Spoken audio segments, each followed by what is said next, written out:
Hundreds of companies from around the world are headed to Cuba for the International Trade Fair. Despite a decades-old trade embargo between the U.S. and Cuba, there is no shortage of businesses willing to trade. CCTV's Michael Voss has more. This year's annual trade fair has attracted some 1,500 firms from more than 60 countries.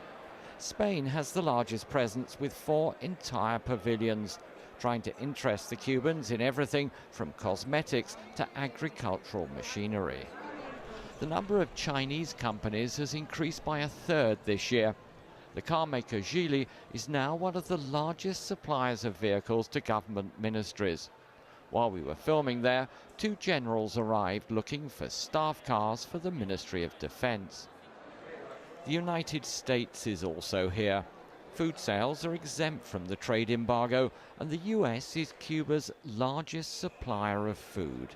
Now, some exhibitors are hoping that with President Obama back in the White House, trade may improve still further.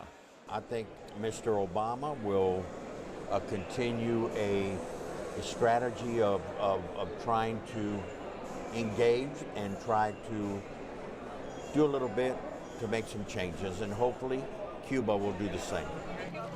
Almost all business in Cuba has to be done through the state, which in 2010 spent about $9 billion on imports. Doing business in Cuba isn't easy. Gaining access to international banking can be a nightmare because of US sanctions, while Cuban state enterprises can be extremely slow at paying their bills. But with the market just starting to open up, there's no shortage of foreign companies trying to get a foot in the door. Brazil is one of the countries now competing with the US for food sales and also has a foothold in the domestic shoe market. At the same time, it's involved in major infrastructure projects such as building a new container port here. For many Cubans, though, this trade fair provides an opportunity to discover the latest consumer products they can only dream about. Few have the incomes to buy such luxury goods, even if they were available in the shops.